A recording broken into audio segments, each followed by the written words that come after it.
Yo, it's Hazerd to the fucking mic. You on the Hard Luck Show. Go to hardluckshow.com or any of your streaming platforms. Make sure you check these crazy motherfuckers out. Your product, faced with hard luck. Faced with hard luck. Pimps and card shots, thieves, murderers with hard luck. Pimps and card shots, thieves, murderers with hard luck. I talked to my lady about it. I talked to my daughter, but like, I probably got one last push. I don't want to be that old ass. No disrespect to nobody, but I don't want to be that old ass person trying to be a rapper. Hey, listen. You know what I'm saying? You're talking about my cousin King Salmon right now. Watch what you're saying. Watch what you're saying. That dude. Look, that dude. He went through the family, and he's still. You're younger than him. That he's about the flowing upstream though. You know what I'm saying? And he is. Exactly. Oh, he's trying to spawn. He's trying to spawn. Don't you worry. Shout out King Salmon. Keep flowing upstream, brother. King Salmon. Yeah. A great endorsement, by the way. Yeah. But, all right, that's the best thing that's ever happened to that guy. Just know that is the best thing that's ever happened to King Salmon. Right. So this is like we're like 2018, right? At that point, it's like 2018, and I'm telling my lady, like, look, I think I'm gonna try like one last time to make a push of music, and whatever. She was like, okay, yeah, that's cool. So wait, is that what you said? Okay, that's cool, or was there more? Look at she's smiling right now. Wait, what did you really say?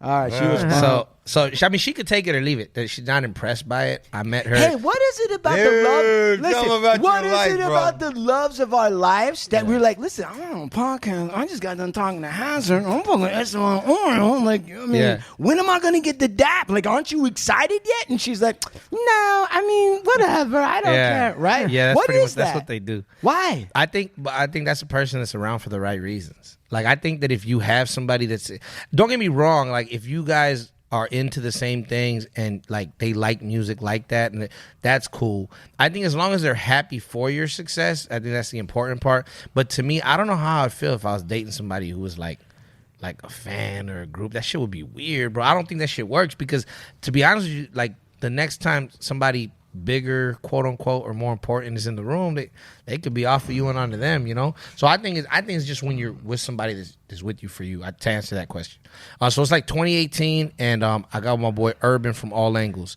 He was like, "Yo, Haz, I know you're done with rapping, but you shouldn't be. You're really dope. Let me show you some beats." He comes over, and I remember because it was my daughter's like first week like staying with us full time. And so my boy Urban comes through and plays like 4, 5, 6 beats. And he's like, look, I want to make some music with you. He used to rap in a group called All Angles out of 818 in San Fernando Valley. And he was like, look, I think you would sound really good on these beats. Shows me some stuff. I'm like, I like that. Send that to me. So he sends me some stuff. We start recording at his house. Real simple, real humble little setup in his pad, but it sounded good. And we're recording. He's like, we should come up with a way for you to promote the music. Like, I don't want to just drop this music to 10 people. I was like, me neither. He's like, all right, well, you know, you've done a couple videos where you like just rapping to the camera. You know, I did one. I called it Buzz Bars. I had put it on Facebook, and it went crazy on Facebook. And so he's like, people like that. And I was like, yeah, people do like that shit. You know what? I'm gonna do a series every Friday. I'm gonna call that shit 40 ounce Fridays. I'm gonna drink a 40, and then I'm gonna spit a verse. And he's like, that's fucking kind of dope. I remember I had flirted with the idea of doing like a weekly freestyle, and I was gonna call it 5 Finger Fridays. I like alliteration, you know what I'm saying? So right. So I was like 5 Finger Fridays. I'm going jacking for beats every week. That was the way I was gonna promote it. I never did it. And then I was like, fuck, 40 ounce Fridays. That's more to the brand. You know? And so at the time, I didn't have one actually. But I mean, I like to drink. I like to rap. So fuck it, you know? Right. So you know what? 40 ounce Fridays. So we started it.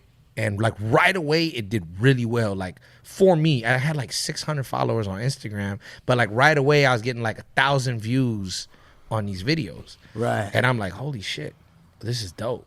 And then I remember like week 5, I rapped on Worst Comes to Worst by Dilated Peoples, right? I rapped on that, and Rocka from Dilated fucking follows me and DMs me and says, I've been listening to people trying to rap on this fucking beat for like 13, 14 years. You are the best verse I've ever heard. You guys hear that? Wow. Dope. Like he goes, it's like you and like one other person that I really like. It's a really hard pocket to catch. People don't understand how hard of a pocket it is. And I was like, damn, Rocka, like, this is fucking dope. Like, I was honored. You know what I'm saying? Oh, hell yeah. So that's almost as amazing as you giving King Salmon a shout out. Hey. Yeah. Right? Oh, yeah. Right? For real. Oh, man. No, I think Rocket Hit Me is way better than my shout out to King. Like, nah, because my... Look, man, this is a legend. Somebody who I was really listening to at that time when I'm telling you I'm going to battles in Hollywood. I'm listening to this album. Right. Because to me, it was the dopest. Like, you could tell they were from the West Coast, but they were really into the hip hop shit, which was me. Like, I'm Southern California to my core, but I really love this rap shit. You know, so it was like, and I could hear that, and they were coming from more from like a graffiti side of things. You know what I mean? The graph heads. That's right. But I could still, I respected it. I understood that they were really like in those streets and then still loving music. You know? Right. So it was like dope for him to reach out. Then Instagram kind of like shadow banned me, I guess, because they reached out to me and they're like, "Hey, would you like to promote these videos?" And I was like, "Nah, I'm cool." You know what I mean?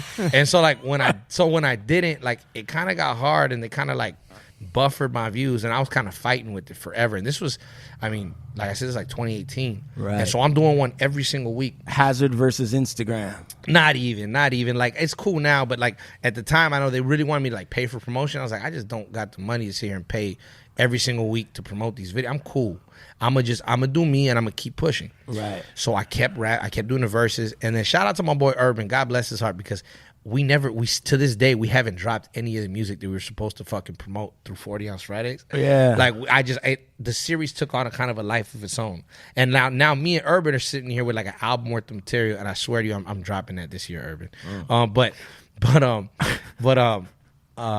My thing was, as I was starting to get the platform, I was like, you know what?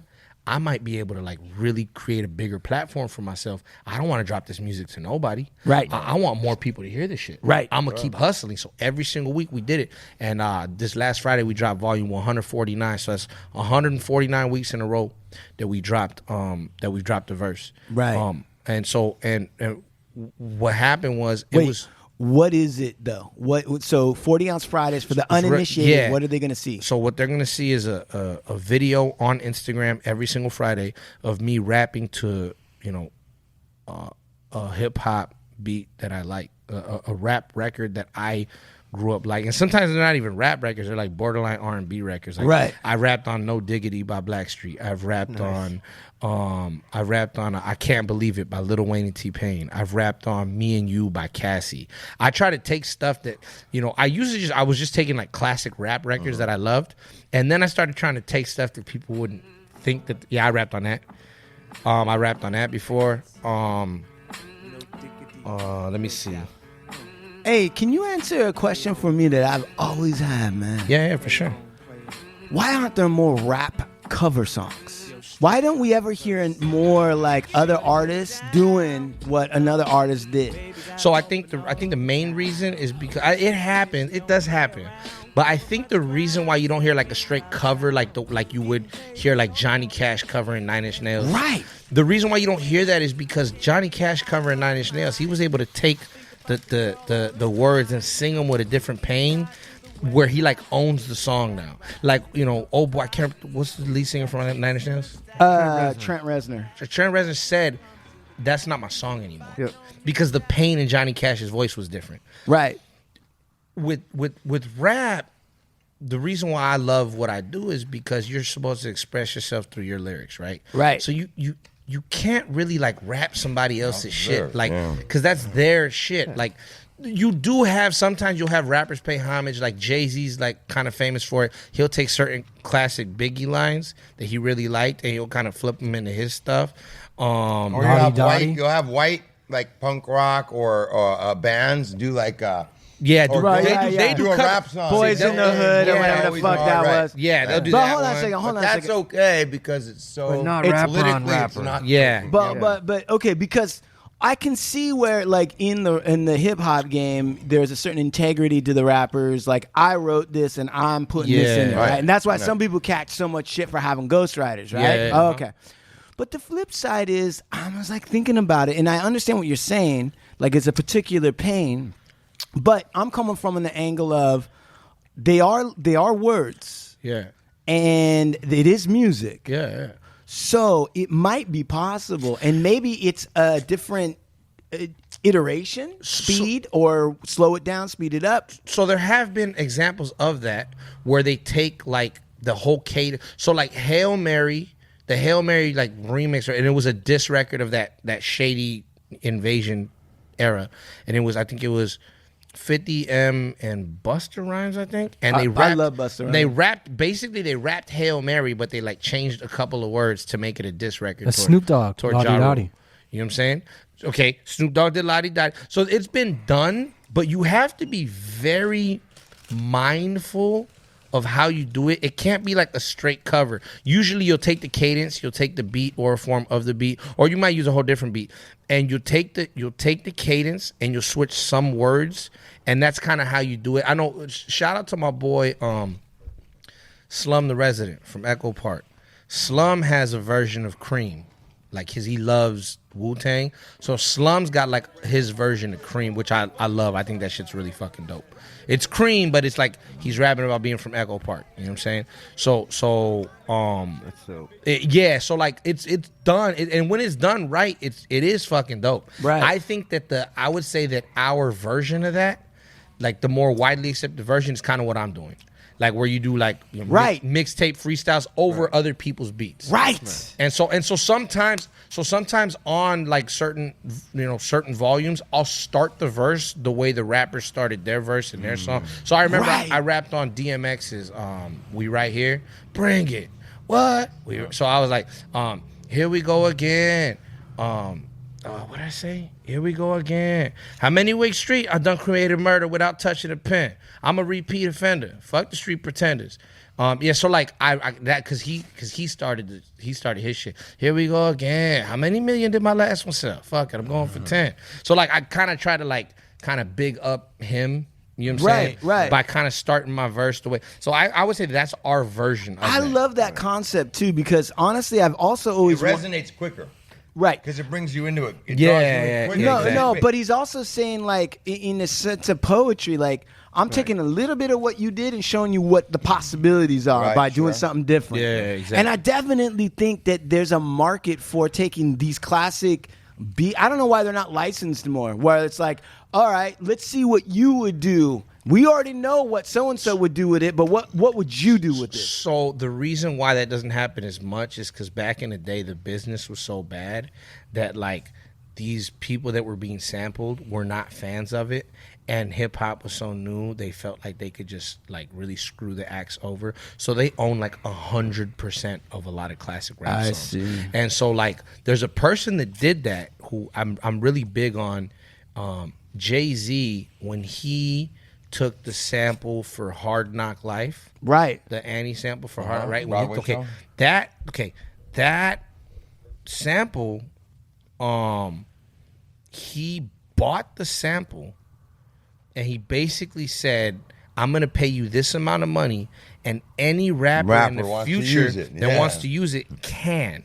So that's why if you listen to Hustle and Motivate by Nipsey Hussle, rest in peace, it's the Annie sample. It's the sample. It's like a slowed, slowed version of it. Stretched out a little bit. And he got that because I was reading this. I was like, I didn't know this. That too. This is fucking incredible. Like Jay put that stipulation in. So I would say that it can happen more as we go into the future if more people are about their business like that. Right. And they make those like stipulations and sample contracts. Right. Which I think is a beautiful thing.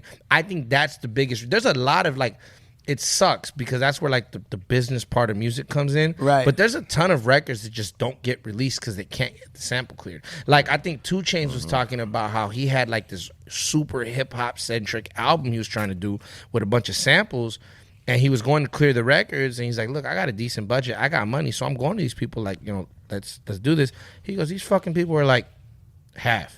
He's like, "Half of what?" Like, we're streaming songs on Spotify. Like, take this fucking check and shut the fuck up. Like, I'm willing to pay you. Right. Like, let's be fair. You know what I'm saying? Like, I'm willing to, like, and my thing, I think my biggest thing about that is when artists are like, don't sample my shit. Like, it's usually older rock acts or whatever the case is. The reason why that kind of gets me down is because it's like, bro, we could turn on a whole new generation to your music. Because, like, Kanye West, there's like a whole, like, what did Kanye sample fucking series on YouTube where you can literally hear, like, the original record and what he sampled to make, because he's, like, famous at sampling. Yeah. So there are tons of records that I had never heard of before Kanye flipped them. And so I heard them because of that. And I probably never would have listened to them. But Kanye flipped them, so I'm like, oh, that is dope. That's pretty cool. So there's a lot of blues musicians that could probably, like, benefit from it. There's probably a lot of jazz musicians that can benefit from it. There are states, because a lot of these people are no longer with us. You know what I'm saying? But like, their estates could probably benefit from that. And that's what I would. To answer your question, though, to make a long story longer, I really think it would come down to, like, more people doing the Jay-Z approach. Look, I love this sample. If anybody else ever wants to use it, you have to let them. Now, let me ask you, now that we're here and we're talking about musical. Now, first of all, Old Blue Eyes used to work for Beatport and a bunch of other places, and he does clearing music, right? Sure. Does that sound? Do you have anything to add to what Hazerd has said, or does that sound about right? Or what new innovative approaches to licensing samples and all that other bullshit would you do?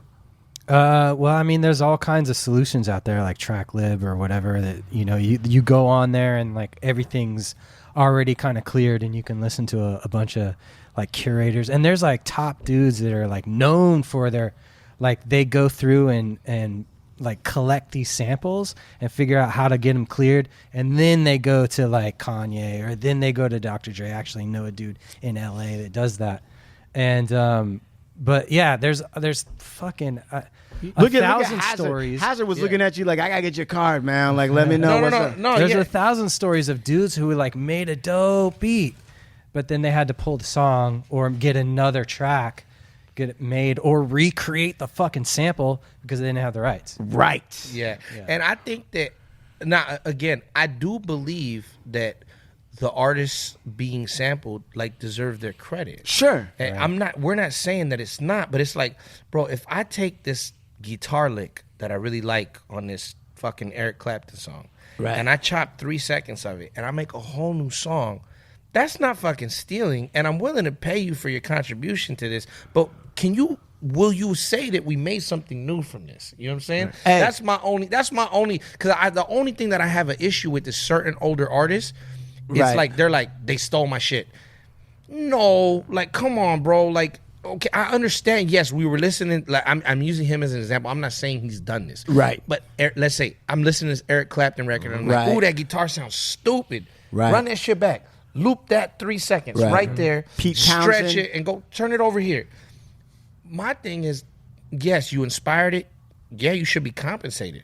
How the fuck do you own 100% of the song? Hey, let me check. You know, and that's the old way of doing things. Like he said, there are, like, avenues to do that now, and I think some of the older acts have come around on it. Hazerd, check this bullshit out too, though. A lot of those older rock dudes, and I'm not saying all of them, stole a bunch of black music. Yeah, they did. And they didn't compensate motherfuckers for that. Yeah, absolutely. Right? There's certain bands that start with an L and got a Z in it. Hey, L and a Z. Where you could trace that shit back to some fucking blue shit, and nobody got told nothing. Hey! All right. Okay. So. Yeah, absolutely. All right. So now. But they don't hide from it. Talk about it. They didn't hold I'm out in the open about it. I'm not trying to. Nah, they make it. They busy making Lord of the Rings albums. Right, exactly. If you watch those documentaries on if you watch, like, the last 2 that they put out, they're talking to Muddy Waters. Yeah, they're talking to all these guys.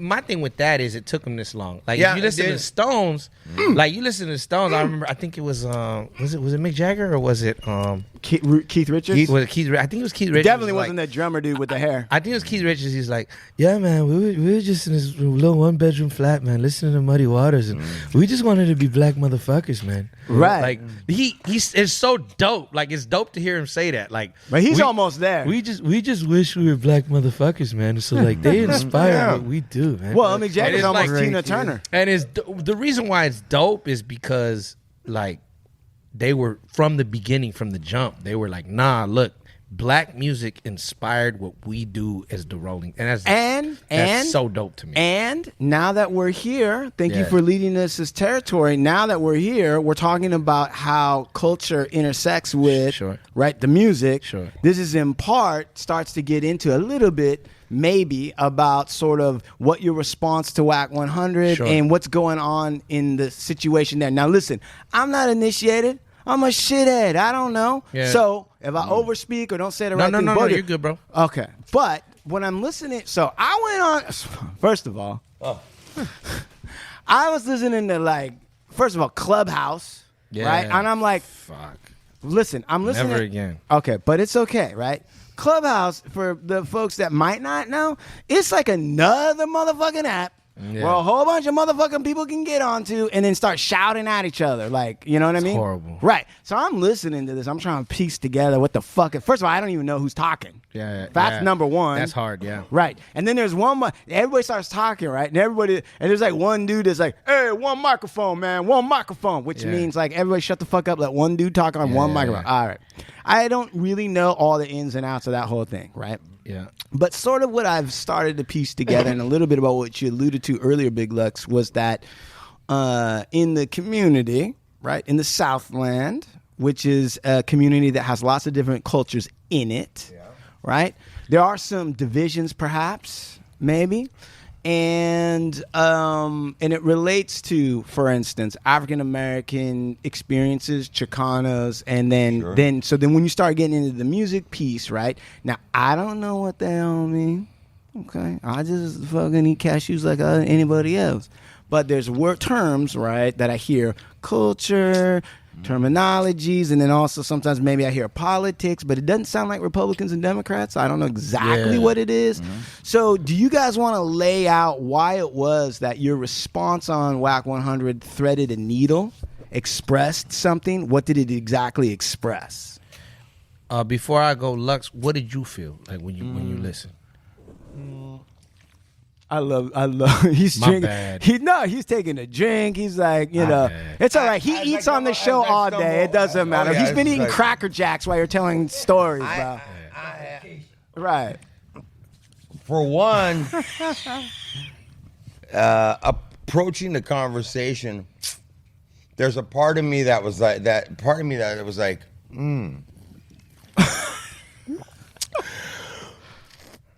a lot of people. When that came up, there was a lot of people there was people weighing in on that situation, and I kind of stayed on the sidelines and just watched it. Right. Like, I'm gonna be real careful with how I start addressing. Right. Another race in particular. Sure. Because some places I've been and kind of. I'm a little older, and I didn't come from the internet network like that era, and so I'm kind of just a little bit like, I'm not gonna be so quick as to throw what I have to say in. Let's sit back and watch, and for the most part, I'm not gonna speak on those dudes, right? And I'm gonna get hot when they speak on that, right? But the situation that's coming to terms right here, I'm like very tempted. This time, really tempted. Hey, Mr. and Mrs. Earbuds, because I'm feeling some sort of a way. Right, are you Mr. and Mr. Earbuds? There's a fire in Big Luck's eyes when he says that right now. You can't see, but I can see it. Somebody's already kind of opened the can up. Right. Somebody else opened it up, but I'm thinking maybe so as that kind of comes to a thing, I hear his thing, and everything that I might even want to say, he's saying it already. But in a stylized form. In a whole dope ass way, And, right. And I listened, it was like, I'm just glad somebody relevant and somebody that really does rap from a community spoke on it, because he's different than somebody like me. Right. He is somebody that is in the industry, and he wasn't just running his mouth. And so I was glad that you took that position on that. I think that you were somebody, if anyone's qualified to speak on it, you are. I first of all, let's thank you. Secondly, to kind of piggyback off what he said, when the conversation was had, right, with the first one on Clubhouse, and that would have been with between Tres and Wack, I heard it, and I felt like a couple of things I didn't like was one, there was just some disrespectful tones being had on the Clubhouse, and I felt like Tres really held his own very well, and then a couple other people spoke up, Bozo being one, and he spoke on it, and I felt like what they were saying was right. It's a touchy subject because not everything is for the fucking internet. I think this is what Lux is saying. Like, he comes from a generation where none of this shit should be spoken about, period. Right. But people were having like these crazy ass conversations, and right. I'm listening, and I'm like, do these fools not hear what the hell they're saying? Like, it almost felt like at a certain point I was just like, yo, fucking Clubhouse is the feds. Like, that shit is like a fucking... Sure. If the FBI ever wants to come in and do a bunch of indictments, they could just go to YouTube, bro. And I'm sitting here like, you've got to be fucking kidding me. Right. So I didn't like that the conversation was even being had in that way. But then on top of it, there was a lot of misinformation, and then it was just a lot of disrespect. Right. So I came on, and when I addressed the situation, part of 40 Ounce Fridays, my series, has been, if there's something in the news that I don't like, I'm going to speak on it. Right. If there's something that I think needs addressing, from my very humble perspective, I'm going to speak on it. Right. I'm not saying that I'm the authority on anything I'm speaking on. I'm just saying that, like, I'm feeling this way, so let me talk about it. Right. And let me do it in a way that my fans could digest and be like, damn, that was some real shit. But hey, by the way, like what Lux said, what I really appreciated is him saying, I agreed with everything you said, but the way you said it was actually dope, like from an art form. So that's always what I'm always trying to marry those two things. If I'm going to say something, if I'm going to speak on a topic, I want it to be done like stylistically in a way where people could appreciate it. So I'm glad that Lux said that, because it feels like, damn, okay, I did the right fucking thing with that, right?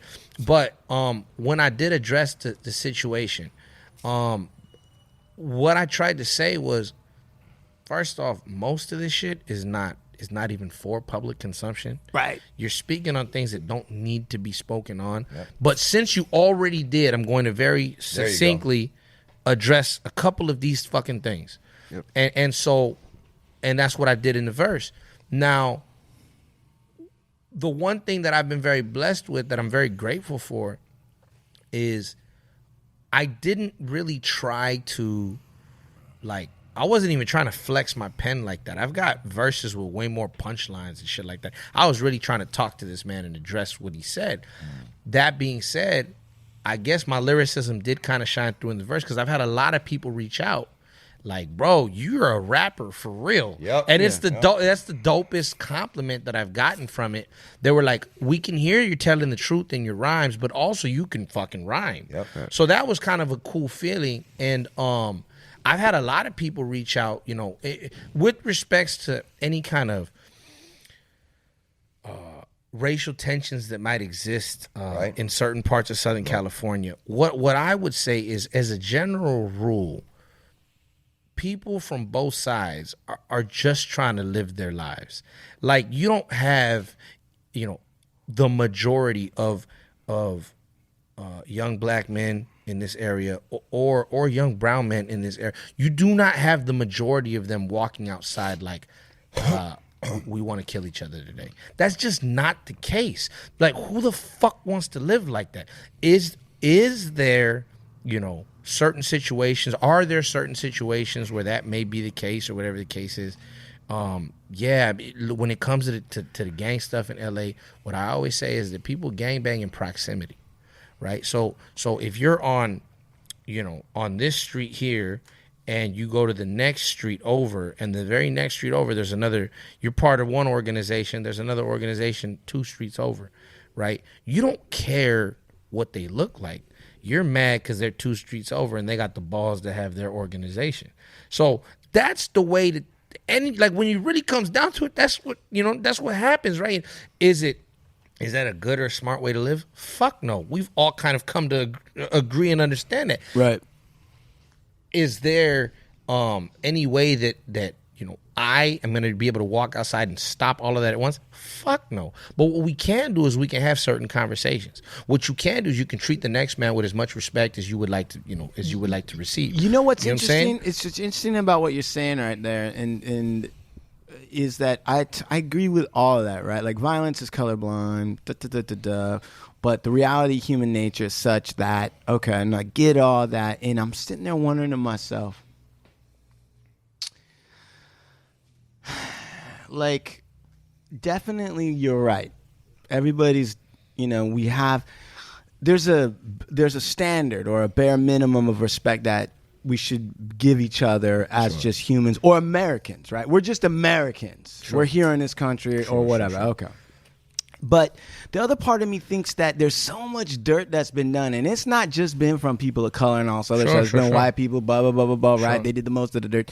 But the point of the matter is that sometimes the conversations will sound disrespectful. Now, some people are intending to be disrespectful. Yeah. And then some people might be a little bit, but there's some very sensitive and difficult conversations that I feel like have to get out there. And what I would say is that was one thing that I was really grateful for in my verse, because I feel if you go to the comment sections, there's ignorance and then there's people having those conversations. Right. Yeah. If you go on my TikTok, that video did 1.4 million on my TikTok, and it did like a few thousand on my YouTube. It got picked up by another YouTube channel that did like 150,000. Yeah. But people were having those conversations in the comments, and most people are trying to be careful and not sit here and just tell on themselves, and to try to be respectful. But you can hear those conversations. And what I would say is, I feel like a lot of those conversations have been had over these last 2 months. And I do feel like for my verse, if not for my verse, I don't know that they would have been had. And so I'm grateful. What I would say is, to anybody that's not from Southern California, I think those are the people, anybody not from here, those are the people that kind of pour the gasoline because they don't understand.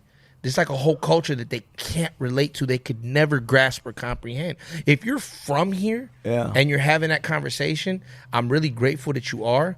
And I want to have that conversation with you. I think, very respectfully, anybody not from Southern California, while we're having the conversation, should shut the fuck up. Right. With all due respect, should just be quiet and let us. Because, like you said, it's gonna sound disrespectful, even when we're having in the most respectful way. It might sound abrasive to some people. Right. They weren't able to. I kid you not. Like I said, Clubhouse never again. I did it one time. Yeah. To address the verse. Right. And it turned into this 3-hour thing. And then they clipped like 30 minutes of the very end of it. And I was like, never again. I deleted the app off my phone. Right. You know what I mean? To the dude that reached out, you a sucker. The dude that reached out to me to get me on there, you are a sucker, bro. You're a sucker. Like, I'm never again, bro. He never reached out to me again neither. Like, he pulled the Homer Simpson into the bush meme. Yeah, you know what I'm saying? Never reached out to me again. Right. But like, it turned into a big old thing. And what I was trying to explain to people is like, but I realized I was talking to like 90% of the people on the Clubhouse were like from New York and Michigan. And right. The ones that were from Southern California, there was like one dude I remember was like super disrespectful. There was one dude from the Bay Area that tried to jump on and went super hot. I think he was a northerner, and he tried to like get on and be real disrespectful.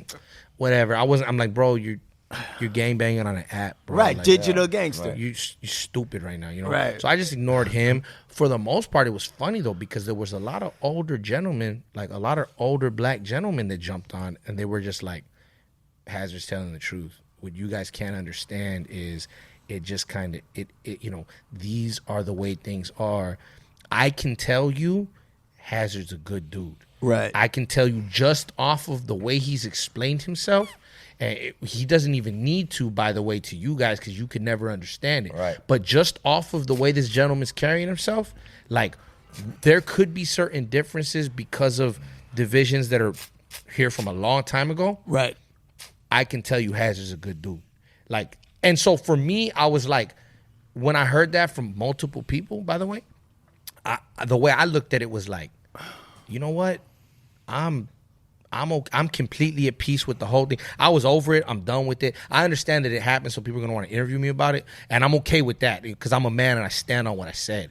But I was completely at peace with the way I responded to it and the way people have received it. I'm like, you know what? I said something and I spoke up just on behalf of, you know, what I've come to represent and what I've represented since a youngster. I felt like I had to speak up because there are people who definitely felt the same way, who don't have the gift of gab, if you will, that I do, like, or who don't have the pen that I have. So I was like, you know what? If I put this in a really dope artistic fashion, I can speak for, and not speak for, but I can speak up and kind of be a representative of a voice of a lot of people. So I tried to, that's why I was so careful. Everything that I did, like from the beat selection, one, like shouts out to Dre, it's an amazing, super classic. Love that instrumental.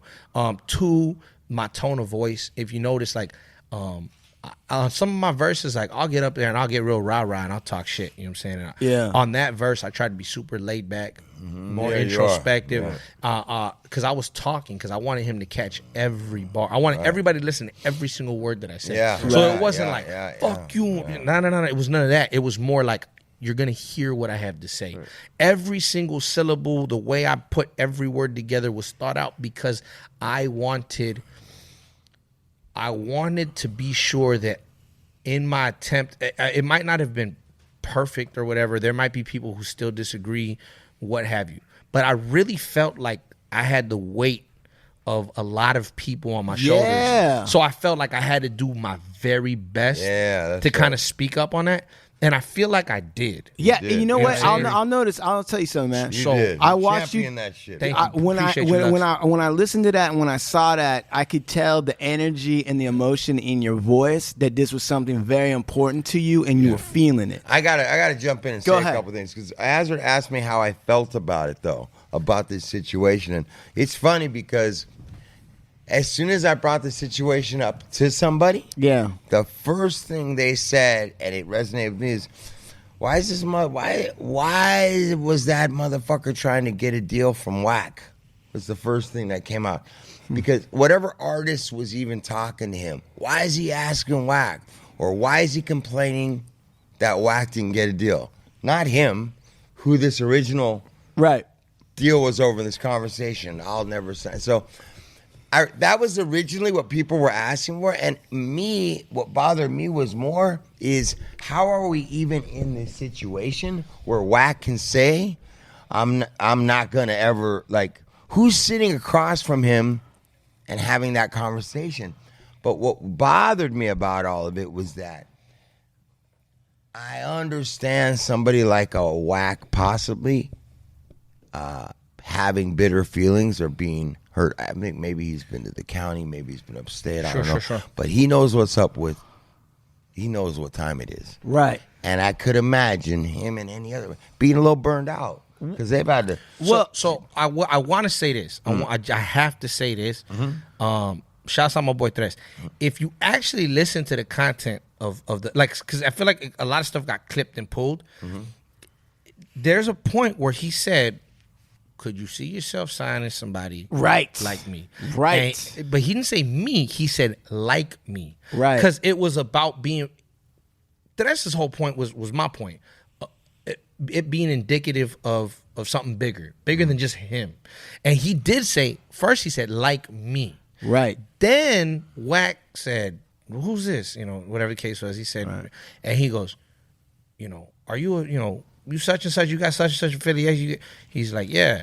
And he's like, fuck no. I'll never.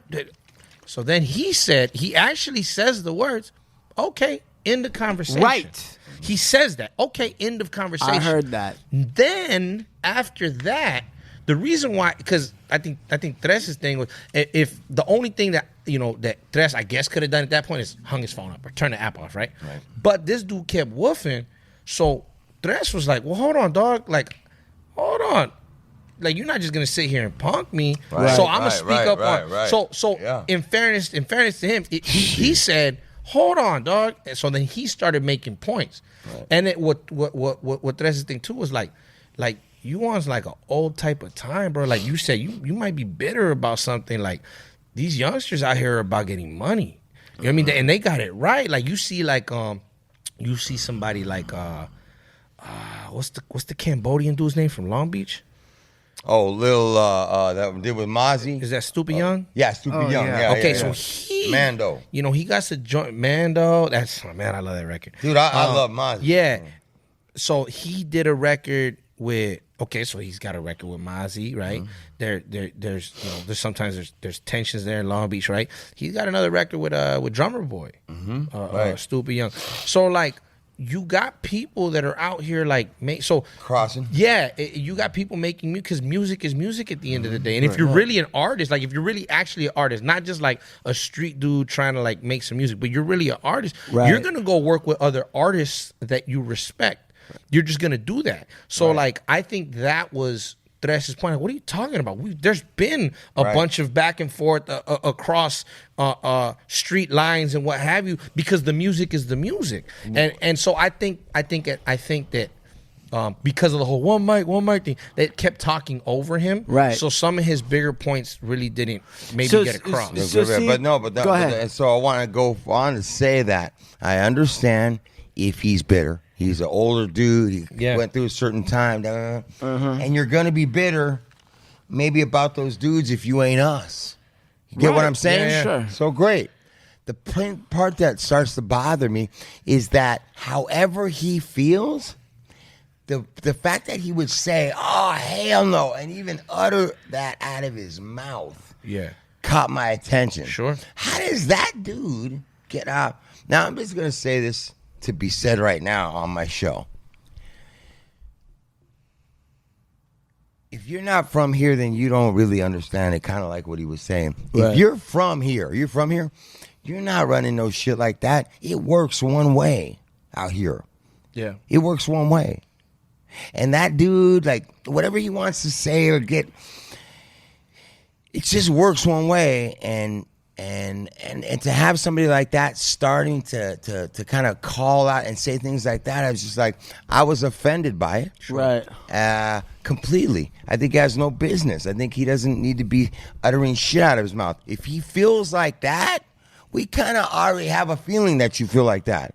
Yeah. You don't need to speak on it because you speaking on it, it's just going to create problems. And that's the other thing. Like, I don't repost a lot of that negative shit with Black and Brown. Right. Because I feel like it is adding gas to the fire. Exactly. And I think that thing can go sideways really fast. Yeah. Right. Okay? And there's certain people who would love nothing more than that to happen. And I think it's stupid for people to do shit like he did at his age. Yeah. Knowing how that could quickly be the volume up high. Very quickly that could turn into something that you don't want. Let's just stay off that shit and keep it moving. So when I listen to this story and I listen to you guys talk, right, and I'm thinking about this. But it has nothing to do with business in the real world. This guy was taking something that has nothing to do with the real world, man. And I want younger people to know it's that type of thinking that holds people back.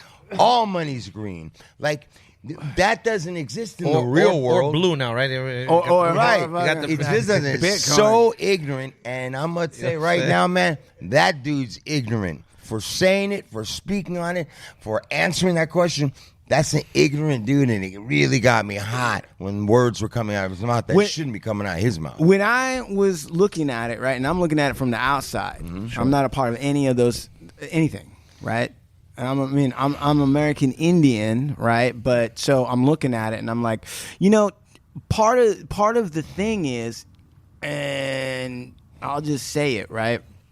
There is a race element that gets confused with another element. Yeah. Right? So on the one hand, they're intertwined though to an extent. Well, hold on. I agree with that in the sense that there's certain institutions you go to where it gets chopped up. And from institutions and from communities. Okay. Yeah. But what I am going to say is that, so all of that, right?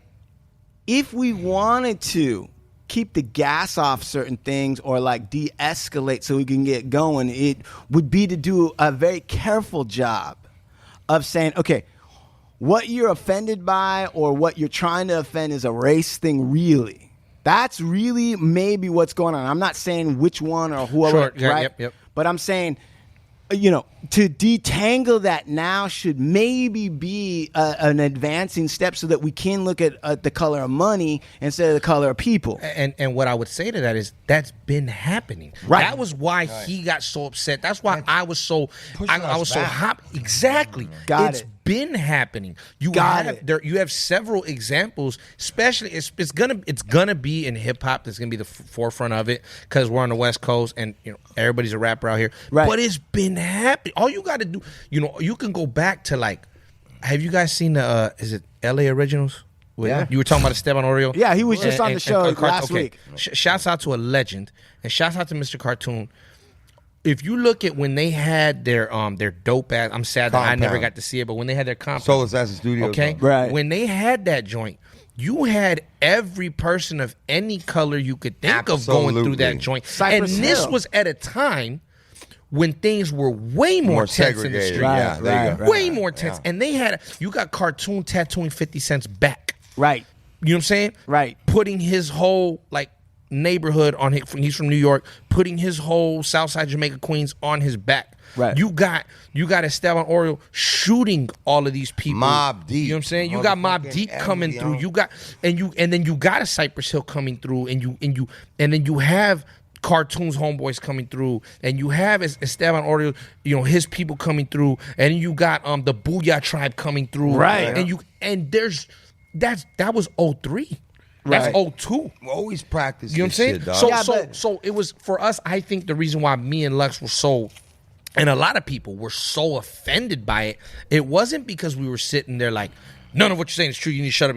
No. What we were saying was, why would you be so hateful, spiteful, and like he said, ignorant, when you know how much progress has been made and you know how long we've been working carefully, diligently, and carefully, because it's not like you could just come in and bust the door open and be like, this is how it is now. No, there's always a give and a take, and you got to kind of do that. You got to. There's a dance. Yeah.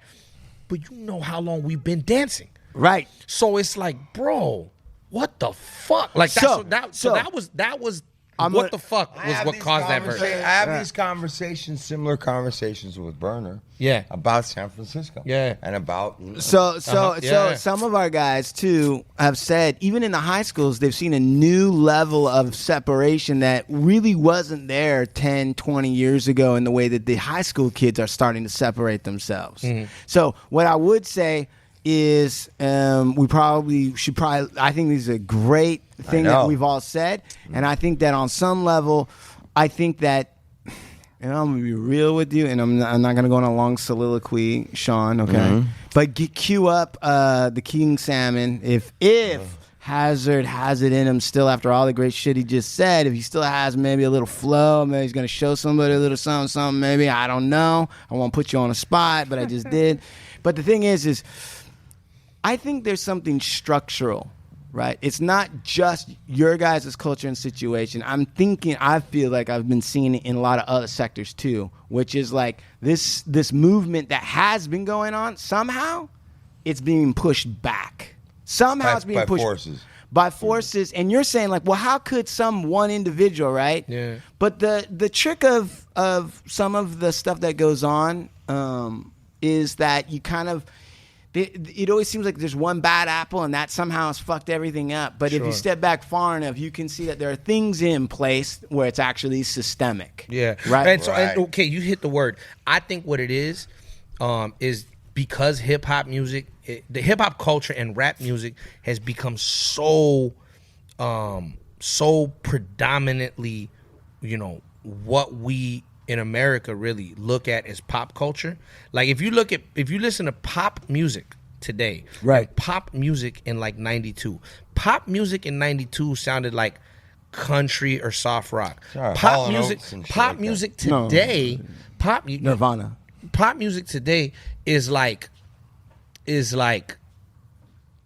you know, Travis it's it's very much so hip hop tinge. Even if you go listen to like it's mainstream. But if you listen to like, I'm talking about, but you guys are naming like rappers that have pop elements in their music. I'm talking about pop, like Katy Perry. Right. You know what I'm saying? Right. If you listen to Katy Perry, if you listen to Billie Eilish. Favorite. Okay, if you listen to Billie Eilish, if you listen to these kids that are like not rappers the fuck at all, right? Their music, if you like just turn the fucking vocals down, you can like nod your shit. You're like, damn, this little 17-year-old girl has beats. You know what I'm saying? Yeah, this is a banger. You know what I'm saying? So I said that to say this. I think that influence has become so big, and you have kids running around in like fucking Iowa that are like, nah, yeah, like a lot of them kids really do live in like in their head. They're like, nah, I really don't care about race. Like I really judge people like off of what they listen to, and so, and in a good way. And I think that there are probably some older like grandfathers and grandmothers or great-grandfathers, great-grandmothers of those kids in Iowa that don't like that shit. Right. And if you want to, you talk about systemic, I really think it bothers old racist, I'm going to make this clear. I think old racist white folks are really mad that a bunch of young brown and browner kids, you know what I'm saying? Right. Because we're all like basically some kind of shade of brown, right? Right. I think it bothers them that you got a bunch of like kids that do not give a fuck. And then because of that, even a lot of the young white kids really don't give a fuck. Because like, how you gonna be racist and your favorite musician is black? Right. How you gonna be racist and your favorite basketball players? But how you gonna be racist and you listen to? This is the conversation You know what I'm and saying? Do the Right Thing. So 30 years ago, right? But the thing is, it's gotten to a point now where even the kids are like, yeah, no.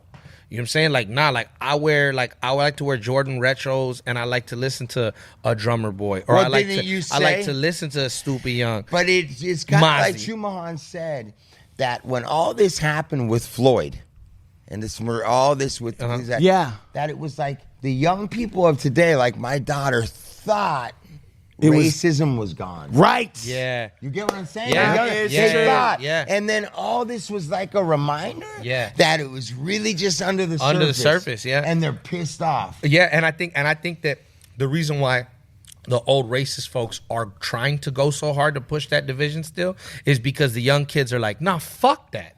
Like this is not okay. Yeah, this is not okay. So the old, I think it's the old guard trying to cling on to what the last little bit of what they have. And so what I would say is, I think the best way to push past that or beyond it, right, is really for people to continue to do what they're. So like, if you're a rapper and you look like me and you're a rapper and you fuck with a Mozzie, you're like, yo, Mozzie, let's do one together, bro. Like, let's do it. Yeah, get it done. Yeah.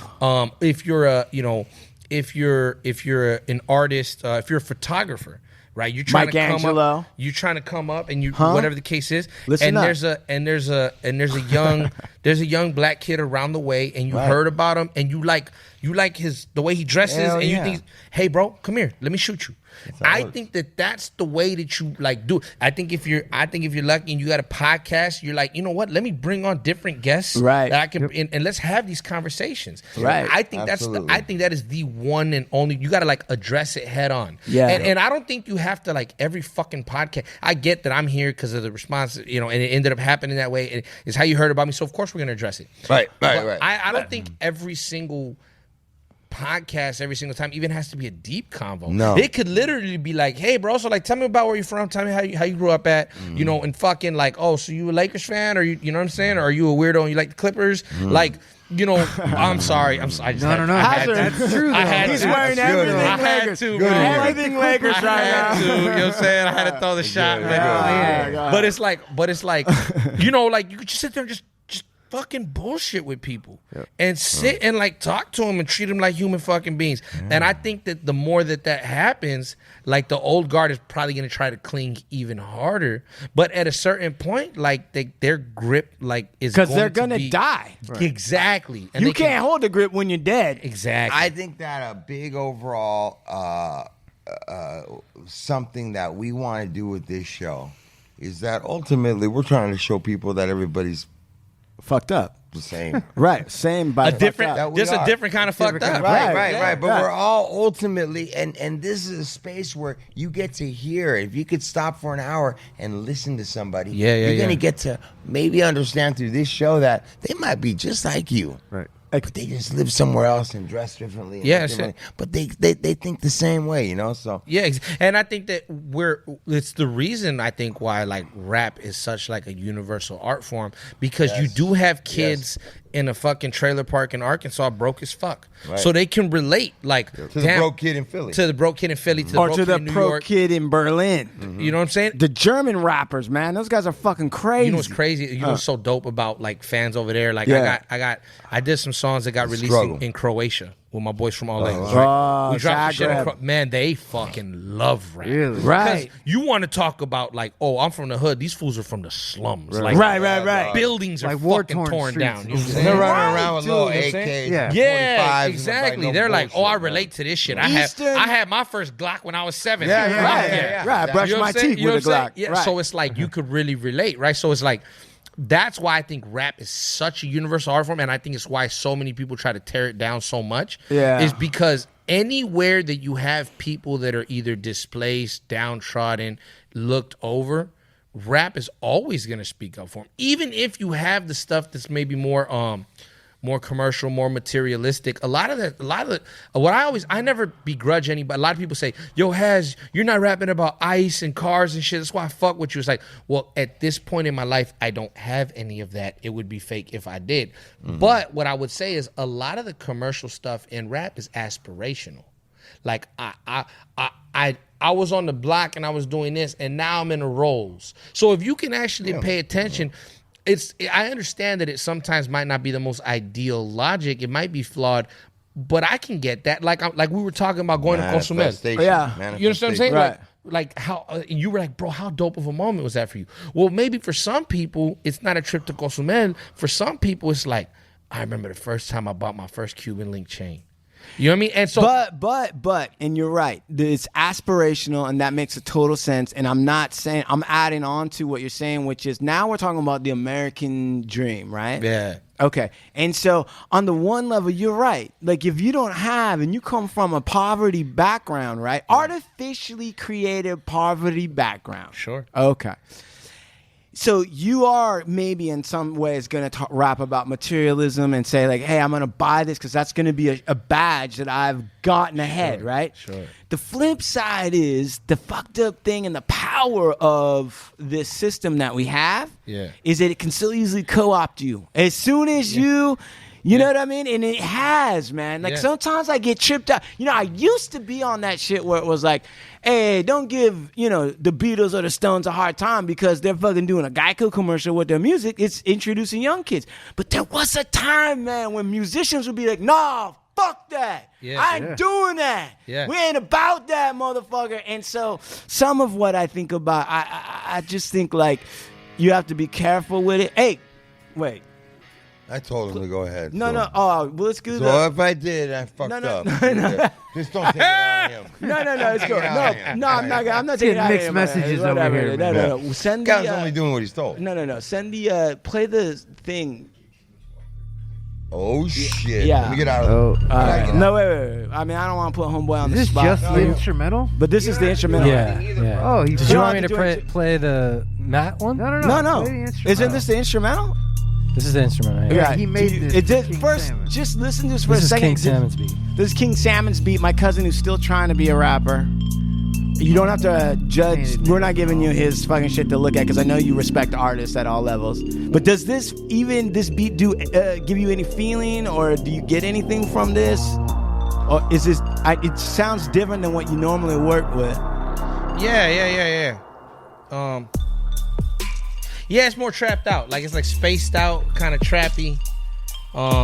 If you were to fuck with this, like what kind of concept would you go with? Oh damn! Is this for me, Lex? Yeah. That's the. Yo, I got a cookies pack. I'm kind of honored right now. I feel like I always laugh people that when they get cookie shit, I feel like you made it. Like, you know what I'm saying? Like when you get cookie stuff, like celebrities go to the cookie store and they get like a fucking pack. You know what I'm saying? Yeah. Damn, I'm kind of honored right now. I'm fucked up right now. So you're saying how would I rap to this? Is that what you mean? Concept? Do you got an idea for this at all? Does it come to you or does it do anything? And if it doesn't, that's cool too. Yeah, I mean, you kind of got to rap like it's kind of trapped out. You know what I mean? So let me see. I got something. Look, I'll say some shit like, yeah. Put the money in the bag now. Got you staring at my strap now. And I call the shit Ricky. Try to run, I blow your back out. Bitches love you when you cash out. Licking in me till I pass out. Bills and problems got me staring at the register. Gonna need the cash now. Fuck y'all, never back down. Hood dreams of that cash cow. Kick your door and then black out. If I heard you had packs out. 5 years when I sat down. Cause I tried to pull racks out. Savage karma come back round. Savage karma come back round. Grab the stick and hit a lick. Bitch, I be coming up sick. Bitch, I be coming up sick. I swear to God, I be coming up sick. Grab a stick and hit a lick. Bitch, I be coming up sick. Bitch, I be coming up sick. I swear to God, look, I know cane slangers, gangbangers, stick with kids that rock chain swingers. Homeboys that got the hood tatted, clean as hell on their ring finger. Made to the streets and it's all they know, but like Bossy George, I'm the next to blow. When I do, I'm taking ball heads up off the road to put them on the road. Watch, I got the city on my back. Stunning my city getting jacked. See me getting on with a GPS flow hard. I'm up on my city on the Mac. O's up. Fuck y'all if you hate it. Fuck y'all if you hate it. I wasn't really shit till they started talking. Look, mama, I made it. Now they fucked up. I'm here for good. Made me quit, bitch. You wish you could. I got a call hustle with a call to flow. No Terrence Howard, but you tricks whoop. Got a sick cook to rock Sudafed. The opposite to put you to bed. If you puff and tweak, then you be up for weeks till you crush your teeth and then you cluck your Jeep. Like, grab a stick and hit a lick. Bitch, I be coming up sick. Bitch, I be coming up sick. I swear to God, I be coming up sick. Grab a stick and hit a lick. Bitch, I be coming up sick. Bitch, I be coming up sick. I swear to God, I be coming up sick. Yeah. Something like that. Yeah. Dude, look at Ali. That dude never makes a emotional face at all, bro. You just made that motherfucker smile. That was dope. Yeah. Thank you. All right. No, thank Respect, you. bro. Thank you for dropping that. Nah, the kids be like super laid back. When I get them to smile, I know I did something. You know what I mean? That's the truth. That's man. great. You made my whole day right now. You've been sitting there. He was like looking at his phone the whole time. You know what I mean? Like, yo, I got him gassed right now. That's fucking dope. Yeah. Where do we, Hazerd? Yeah. As we wrap up, man, let the people know, like, what's coming up and where they can find you. Yeah, so on Instagram and TikTok at I'm a Hazerd. That's the letter I, the letter M, the letter A. Hazerd. The letter I, the letter M, the letter A. Hazerd. Subscribe to my YouTube, Hazerd TV. Somebody had that shit, so Hazerd TV with a 3. HAZ 3RD TV. Yeah. That's my YouTube. Yeah, so basically what's coming next, bro, is just music. So shout out to my boy Urban of all angles. That dude has been the most patient. Urban. The most patient fucking person. I just wanted to make sure that when we dropped the music that I actually had a platform to drop it to. Right. So I got a ton of music with him coming. I got a single. We're getting ready to push to radio, actually.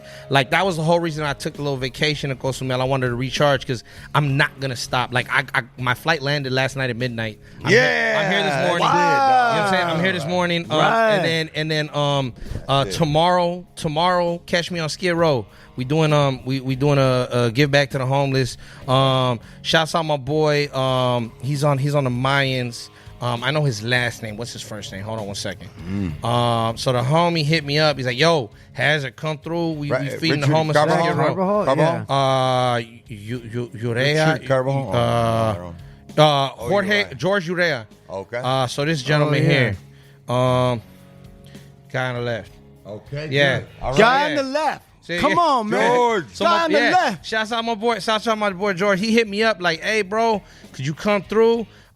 You know, and it's dope because I've actually known him since before he was on the Mayans. He my lady worked with his wife. They worked together, and then we like went to a kickback one time. I met him, and then he's watching me like on TikTok, and my TikTok was going crazy a few months ago, and so he's like, "What the fuck? This fool's tight." And then his lady goes, "You know who that is, right?" And he's like, "Nah." He's like, "You remember my homegirl came over from work and we had a kickback in the backyard and we were chilling. We had some food and some drink. Remember the dude you said you really liked him?" And he's like, "No." So he messages me, "Hey, bro, do you remember me?" And I looked at him. I'm like, "Oh, shit. Hey, bro, my wife was telling me who you are." Like, and I'm like, "That's crazy." And at the time, he wasn't doing no acting stuff, nothing like that. So it's kind of cool. Like, we kind of reconnected. And he's like, "Bro, I remember you saying you did music. You never stopped. Like, you stuck with it. You know, congrats." I was like, "You weren't even fucking talking about being an actor." Right. I mean, look at you now, right. Dope stuff. So he hit me up to go to Skid Row tomorrow from like 8 to noon, do a big giveaway or whatever the case is. I'm going to see my schedule. I'm really trying to get down there. From 8 to noon on Skid Row, between like 6th and 7th. Hey, Big Lepke has some advice about Skid Row. Sorry. Well, what's his advice on Skid Row? His advice on Skid Row, I will tell you in a second. Big Lep, what do you got about Skid Row? You get caught on Skid Row filming nowadays. What happens, Scan? Right, you can't be filming on Skid Row. Nah, that's just trash. Yeah, right. That's just trash. That's right. Yeah, that's horrible. I don't know, man. I just feel like I said, the homie hit me up. You know what I'm saying? Schedule permitting, I'm trying to get down there tomorrow. But we just, trying to give back. It's crazy because I got a small platform right now. I still get excited about free clothes and shit. You know what I'm saying? Right. So I get excited about free clothes. You know what I'm saying? So So it's like I got a small platform, but it's weird now because people like the other night I was coming out of a bar, maybe like 3 weeks ago. I'm coming out of a bar and some fool's like, this is the other thing. I make music for I make music for gangbangers. They got a thing for gripping gats and all the little hood rats impressed with their prison tats. So it's like, that's my fucking fan base, right? So it'll either be like, "Hey, Hazerd." I turn around and look, and this fool's like, "Oh shit, it is you." So the other week, "Hey, Hazerd." So I turn like, "What's cracking?" This fool's like, "40 House Fridays." Like, he was all hard at first, you know what I'm saying? He's like, 40. He runs up to me and shit, grabs me, shakes my hand and shit. My lady's sitting there looking like, "You know this? Oh, you don't know this." Okay. Hey, listen, I can. Hey, Mrs. Hazerd, right? You got a job ahead of you, right? You got to keep this dude on, right? Yeah. Keep him in the realm, right? But it's funny because like that's who like fucks with my shit, right? So it's weird for me. I'm still kind of getting used to that idea, like, or the fact that like the homie would hit me up and tell me like, "Hey, come through. We're gonna do this," and I'm like, "Fuck, you want me there for?" Like I told him like, "Okay, what do I need to bring her?" He goes, "No, yourself. Like people would like to see you there."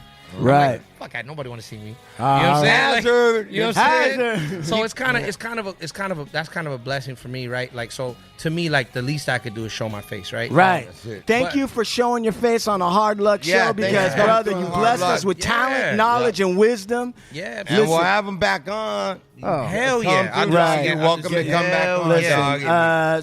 Promote as you move forward in music. You have this place to come to. We'd love to have you on. Yeah, love to promote your next step, and we just want to know what's going on with you. We believe in you, brother. We believe in you hardcore. And 100. So, supermaxhardware.com. www.supermaxhardware.com. Come check us out. Cookies. Burner. SF.com. Check it out. Vibes, Rolling Papers. Shout out to Soul Assassins. Esteban Oreo. Pulpo Beard Oils. Hey, there you go. You want to stop smelling like shit? Enzo's Pizzeria. The Pico Youth and Family Center. Thank you, Oscar and Alex. Right, Oscar, the People's Champ. Photo. That's it. Yeah. And Ovando. Mike Photography. Michelangelo Photography. Michelangelo. Ovando Bowen. Ovando Bowen LLP. We wear braids to court. Sean at movemental.media. And Cosmic Demise. Cosmic Check us out. Demise. And look out for Big Hazerd. Hey.